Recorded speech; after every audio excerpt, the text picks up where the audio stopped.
Dans cette vidéo, vous allez découvrir une histoire vraie et terrifiante. L'histoire d'un vieil homme pieux, patient et silencieux, dont la seule faute était d'aimer la prière et le Coran. Mais aussi l'histoire d'une injustice si grave, qu'elle a provoqué un châtiment que personne n'aurait pu imaginer. Ce que cette femme a fait dans l'ombre de sa maison va vous révolter.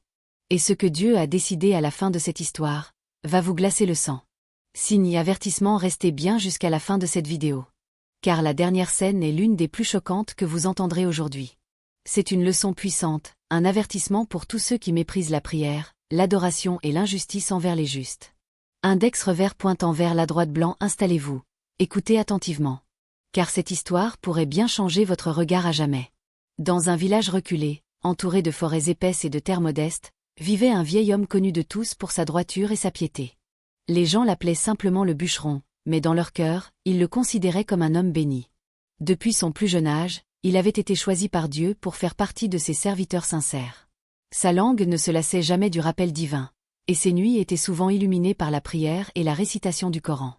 Sa vie était simple, presque austère. Chaque matin, avant le lever du soleil, il se levait pour accomplir la prière de l'aube, puis il partait vers la forêt, une hache sur l'épaule, pour couper du bois. Il élevait aussi quelques chèvres, tirant de leur lait et de leur laine de quoi subsister. Il ne cherchait ni richesse ni reconnaissance, son cœur était attaché uniquement à Dieu. Pour lui, chaque souffle était un don, chaque difficulté une épreuve, et chaque bénédiction une miséricorde. Le vieil homme avait partagé sa vie avec une femme douce et pieuse, semblable à lui dans la foi et la patience. Ensemble, ils vivaient dans l'humilité et la gratitude. Dieu les avait bénis d'un fils unique, un enfant lumineux, beau comme la pleine lune. Mais cette joie fut de courte durée. Peu après la naissance de l'enfant, la mère tomba gravement malade. Malgré les prières, les invocations et l'espoir, son âme fut rappelée à son Créateur. Le vieil homme enterra son épouse avec des larmes silencieuses et un cœur brisé, mais sans jamais se plaindre du décret divin. Il serra son fils contre lui et se promit de l'élever dans la foi, la droiture et la crainte de Dieu. Jour après jour, il joua à la fois le rôle de père et de mère, travaillant dur le jour et enseignant à son fils le Coran et les bonnes manières la nuit. Les années passèrent. Le fils grandit sous l'ombre protectrice de la foi et de l'exemple de son père. Il apprit que la prière est un refuge, que le Coran est une lumière, et que la patience est la clé de toute épreuve. Le vieil homme ne lui laissa aucun héritage matériel, mais il lui transmit un trésor bien plus précieux, la foi sincère et la crainte de Dieu. Lorsque le fils atteignit l'âge du mariage, le vieil homme accepta qu'il prenne épouse. Avant la cérémonie, il le prit à part et lui parla avec douceur et gravité. Il lui rappela que le mariage est une responsabilité, que le respect est une obligation, et que l'injustice est une porte vers la colère divine. Le fils, conscient de la valeur de son père, choisit une femme, et avant même de quitter la maison, il lui fit une recommandation claire et solennelle. « Prends soin de mon père. C'est un homme âgé, un serviteur de Dieu. Ne l'empêche jamais de prier, ne l'éloigne jamais du Coran, et ne le charge pas de ce que son corps ne peut supporter. » Au début, la vie commune se déroula paisiblement. La belle-fille semblait respectueuse, la maison retrouvait une certaine animation, et le vieil homme remercia Dieu en pensant que le moment était venu pour lui de se consacrer davantage à l'adoration. Son cœur était apaisé, convaincu que son fils avait fait le bon choix. Mais nul ne savait encore que derrière ce calme apparent se cachait une épreuve terrible, une injustice qui allait bouleverser cette maison autrefois bénie.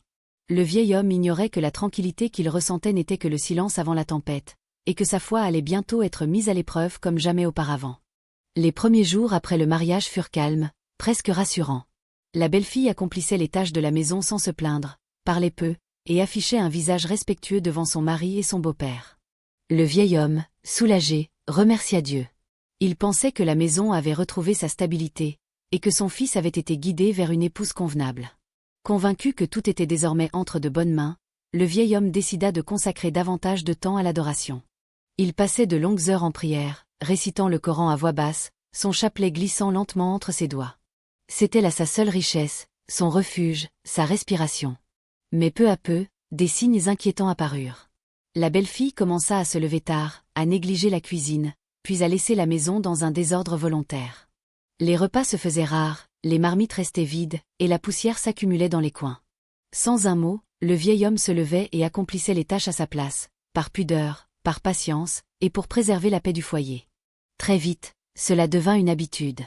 Chaque matin, malgré son âge avancé, il balayait la cour, lavait les ustensiles, nettoyait la maison et s'occupait même du linge.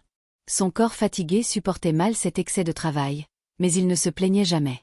Il murmurait seulement des invocations, demandant à Dieu de lui donner la force et de guider les cœurs. La belle-fille, voyant sa patience, interpréta son silence comme une faiblesse. Elle commença à hausser la voix. D'abord de simples remarques, puis des reproches blessants, et enfin des cris ouverts. Chaque fois qu'elle le voyait s'asseoir avec son Coran ou dérouler son tapis de prière, une colère incontrôlable s'emparait d'elle. « Tu ne sais faire que prier », criait-elle. « La maison est sale, le travail n'est pas fait, et toi tu es toujours sur ton tapis. » Elle ne supportait pas la vue de l'adoration. Ce n'était pas la fatigue qui l'énervait, mais la foi elle-même. Plus le vieil homme se rapprochait de Dieu, plus son cœur à elle s'endurcissait. Le vieil homme, pourtant, continuait. Même lorsque ses mains tremblaient, même lorsque son dos se courbait sous la douleur, il servait la maison le jour et servait Dieu la nuit. Son sommeil devint rare. Son visage se creusa. Sa respiration se fit lourde. Mais jamais il ne répondit à la violence par la colère. Le fils, absorbé par son travail, ne voyait rien. Lorsqu'il était présent, la belle-fille redevenait douce, presque attentionnée. Elle masquait son injustice derrière un sourire calculé. Le vieil homme, de son côté, refusait de se plaindre. Il craignait de semer la discorde dans le mariage de son fils. Peu à peu, l'oppression devint quotidienne. La belle-fille se mit à interdire au vieil homme de prier à haute voix. Elle jetait son tapis de prière, dérangeait ses ablutions, et l'insultait dès qu'elle entendait le Coran résonner dans la maison. Elle le forçait à travailler même lorsqu'il était malade, même lorsqu'il manquait de souffle. Une nuit, épuisé, le vieil homme s'effondra en pleurs sur son tapis de prière. Il leva les mains vers le ciel et murmura. « Ô Seigneur, tu vois mon état. Je ne cherche ni vengeance ni richesse. Donne-moi seulement la force de t'adorer et protège-moi de l'injustice. » Il ignorait encore que cette invocation allait ouvrir la porte à des événements qui changeraient à jamais le destin de cette maison. L'épreuve venait à peine de commencer. Avec le temps, la situation dépassa tout ce que le vieil homme aurait pu imaginer. Ce qui n'était au départ que négligence et paroles dures se transforma en une véritable persécution quotidienne. La belle-fille ne se contentait plus de lui imposer le travail. Elle cherchait désormais à l'écraser, à l'humilier, et surtout à l'éloigner de Dieu. Chaque jour commençait par des cris. Avant même que le soleil ne se lève, elle le réveillait brutalement, l'insultant, l'accusant de paresse. Malgré son âge et sa santé fragile, il devait balayer la cour, laver les ustensiles, porter l'eau, nettoyer la maison de fond en comble. Son souffle se coupait, ses mains tremblaient, mais elle ne montrait aucune pitié. Dès qu'il tentait de s'arrêter pour prier, elle surgissait comme une ombre. Elle arrachait son tapis de prière, le jetait au sol, ou se plaçait dessus pour l'empêcher de s'agenouiller.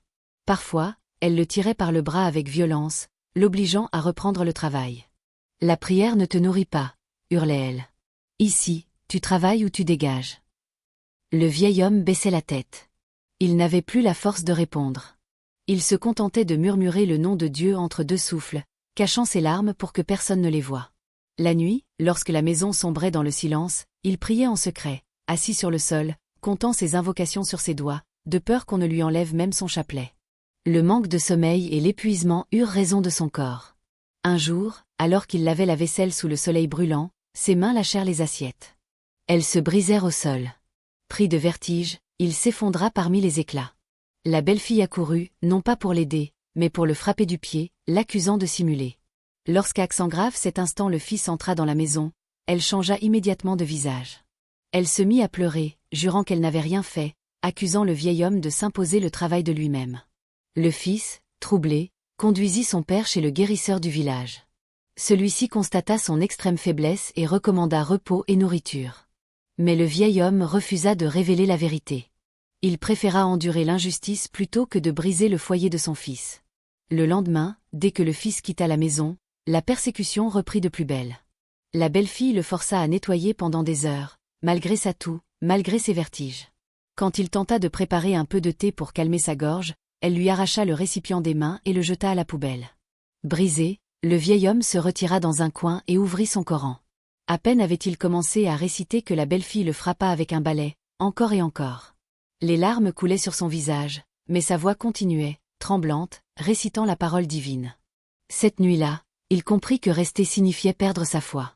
Après la prière nocturne, il leva les mains vers le ciel, son cœur lourd mais sincère. « Ô Seigneur, je n'ai plus la force. Je veux seulement t'adorer en paix avant de te rencontrer. Montre-moi un chemin. À l'aube, alors que la maison dormait encore, il prit son Coran, son chapelet et quitta les lieux en silence. Il marcha longtemps, sans savoir où aller. Le vent frais du matin caressait son visage, et les oiseaux semblaient accompagner ses invocations. Pour la première fois depuis longtemps, il ressentit un apaisement. Il s'arrêta sous un arbre, étendit son tapis de prière et pria, le cœur enfin libre. Il ignorait encore que cette fuite, née de la douleur, était en réalité le début d'une immense miséricorde. Et que, derrière lui, le châtiment se préparait lentement. Le vieil homme marcha jusqu'à ce que ses jambes n'en puissent plus. Lorsque l'appel à la prière de l'aube retentit au loin, il s'arrêta sous un grand arbre, étendit son tapis et pria, le cœur apaisé pour la première fois depuis longtemps. Autour de lui, la nature semblait participer à son invocation. Le vent léger, le chant des oiseaux, le silence profond de la terre. Il pleura longuement, non par faiblesse, mais par soulagement. Après la prière, alors qu'il se reposait à l'ombre, il entendit les pleurs d'un enfant. Un homme arriva en courant, portant son fils malade dans les bras. Pris de panique, il expliqua que l'enfant souffrait et qu'aucun remède ne le soulageait. Le vieil homme posa doucement la main sur l'enfant, récita quelques versets du Coran et invoqua Dieu avec sincérité. Par la permission divine, l'enfant se calma aussitôt, puis sourit comme si la douleur avait disparu. L'homme, bouleversé, supplia le vieil homme de l'accompagner chez lui. Il lui offrit un toit, de la nourriture et du respect. Le vieil homme accepta, non par désir de confort, mais parce qu'il sentit que Dieu lui ouvrait une porte. Dans cette maison modeste, vivaient des gens simples mais sincères. Ils accueillirent le vieil homme avec honneur, comme un don du ciel. À partir de ce jour, la bénédiction entra dans cette demeure. Les quelques vaches donnèrent plus de lait, la nourriture ne manqua plus, et la paix s'installa. Le vieil homme passait ses journées à prier, à réciter le Coran et à enseigner la foi à ceux qui le désiraient. Les gens commencèrent à venir de loin pour lui demander des invocations. Il ne prenait rien en retour, répétant toujours « La guérison vient de Dieu, moi je ne suis qu'un serviteur ». Pendant ce temps, dans la maison qu'il avait quittée, tout changea. Dès le départ du vieil homme, la bénédiction disparut. Les récoltes échouèrent, les chèvres cessèrent de donner du lait, certaines moururent même sans raison apparente. La prospérité qui remplissait autrefois cette maison s'éteignit peu à peu. La belle-fille, qui se réjouissait de l'absence du vieil homme, commença à montrer son vrai visage à son mari. Elle se mit à l'insulter, à l'humilier, à le traiter d'incapable. Elle mangeait les meilleures parts et lui laissait les restes. Elle se plaignait sans cesse, accusant le destin, le travail, la pauvreté, sans jamais se remettre en question. Le fils, troublé, sentit au fond de son cœur que quelque chose n'allait pas. Peu à peu, il comprit une vérité douloureuse. La maison avait perdu sa bénédiction le jour où son père avait été chassé. Il se rappela ses prières, sa patience, et son silence. Un sentiment de culpabilité le rongea. Il commença à chercher son père partout, interrogeant les gens, parcourant les villages, mais sans succès. La belle-fille, elle, s'enfonçait davantage dans l'arrogance et la colère. Chaque difficulté la rendait plus dure, plus violente. Elle ignorait que ce n'était là que le début du châtiment, et que Dieu, patient mais juste, lui laissait encore le temps de se repentir. Pendant ce temps, le vieil homme, désormais entouré de respect, retrouvait peu à peu la santé. Son visage s'illuminait, son cœur était apaisé, même si la nostalgie de son fils restait présente. Il priait pour lui chaque nuit, demandant à Dieu de le guider et de le protéger de l'injustice. Ainsi, deux chemins se dessinaient clairement. L'un menait à la paix, à la lumière et à la bénédiction. L'autre s'enfonçait lentement vers l'obscurité et le châtiment. Et bientôt, un signe puissant allait tomber.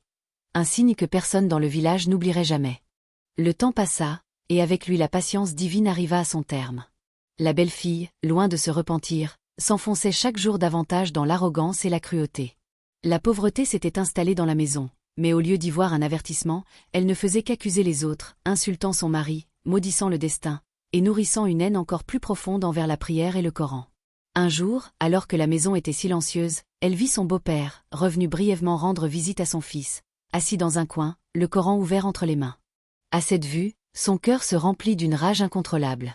Ce n'était pas l'homme qu'elle haïssait, mais ce qu'il représentait, la foi, la soumission à Dieu, la lumière qu'elle refusait d'accepter. Elle s'approcha en criant, renversa le tapis de prière, puis tenta d'arracher le Coran de ses mains. À l'instant même où ses doigts touchèrent le livre sacré, un événement terrifiant se produisit. Son corps se mit à trembler violemment. Ses bras et ses jambes se tordirent, ses os semblèrent se déformer, et un cri effroyable s'échappa de sa bouche. En quelques secondes, par la volonté d'Allah, elle fut transformée en une créature monstrueuse. Le corps d'un âne, lourd et déformé, tandis que son visage humain restait intact, figé dans une expression de terreur. Sa langue pendait, longue et effrayante, faisant d'elle un signe vivant. Le vieil homme recula, répétant sans cesse. « Astagfirullah. Astagfirullah. » Le fils, témoin de la scène, resta paralysé. La vérité lui apparut avec une clarté douloureuse. Il comprit alors l'injustice qu'avait subie son père, le poids de son silence, et la cause réelle de la perte de bénédiction dans leur foyer. Pris de peur et de honte, il chassa la femme hors de la maison. Elle erra dans le village, provoquant la panique chez les enfants et l'effroi chez les adultes. Les gens la virent comme un avertissement divin, une preuve vivante que l'oppression des serviteurs de Dieu ne reste jamais impunie. Finalement, elle fut emmenée loin des habitations, livrée à son sort, et disparut à jamais. Le village entier fut marqué par cet événement. Les langues se turent, les cœurs tremblèrent, et beaucoup revinrent vers la prière et le repentir. L'histoire se transmit de génération en génération comme un rappel sévère mais juste. Quant au fils, il tomba aux pieds de son père, en larmes, demandant pardon. Le vieil homme, fidèle à sa nature, ne répondit ni par la colère ni par le reproche. Il posa simplement sa main sur la tête de son fils et pria pour lui. Plus tard, le fils épousa une femme pieuse, douce et respectueuse. Elle transforma la maison en un lieu de foi et de paix. On y récitait le Coran, on y enseignait aux enfants les valeurs de l'islam, et la bénédiction revint peu à peu. Le vieil homme passa ses derniers jours entouré d'amour, honoré et apaisé. Ainsi s'achève cette histoire, non comme un simple récit, mais comme une leçon éternelle. Celui qui opprime les justes et méprise l'adoration s'expose au châtiment. Et celui qui patiente pour Dieu finit toujours par être honoré. Si cette histoire vous a touché le cœur, abonnez-vous pour découvrir encore plus de récits qui éveillent la conscience.